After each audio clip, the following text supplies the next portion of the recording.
നമസ്കാരം സുഹൃത്തുക്കളെ, മലയാളത്തിലെ ഇൻവെസ്റ്റിഗേഷൻ ത്രില്ലറുകളുടെ കൾട്ടാണ് CBI സീരീസിലെ ചിത്രങ്ങൾ. സേതുരാമയ്യർ CBIയോളം ആഘോഷിക്കപ്പെട്ട ഒരു കുറ്റാന്വേഷകൻ മലയാളത്തിൽ ഉണ്ടാകില്ല.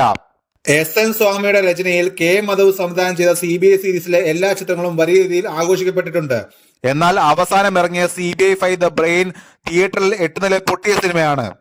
വമ്പൻ താരനിര അണിനിരുന്ന ചിത്രത്തിൽ സുദേവ് നായരും ഒരു പ്രധാന വേഷത്തിൽ എത്തിയിരുന്നു. മമ്മൂട്ടിയെ കുറിച്ച് സംസാരിക്കുകയാണ് സുദേവ് നായർ. വർഷങ്ങൾക്ക് ശേഷം മമ്മൂട്ടിയെ സേതുരാമയ്യർ വേഷത്തിൽ കണ്ടപ്പോൾ തനിക്ക് വ്യത്യാസമൊന്നും തോന്നിയില്ലെന്ന് പറയുകയാണ് സുദേവ് നായർ. ലോകത്ത് ഇങ്ങനൊരു കഥാപാത്രം വേറെ ഇല്ലെന്നും തുടർ ഭാഗങ്ങളുള്ള ചിത്രങ്ങൾക്ക് സാധാരണ അഭിനേതാക്കൾ മാറിക്കൊണ്ടിരിക്കുമെന്നും സുദേവ് നായർ പറഞ്ഞു. ഒരു ഓൺലൈൻ മാധ്യമത്തോട് സംസാരിക്കുകയായിരുന്നു താരം.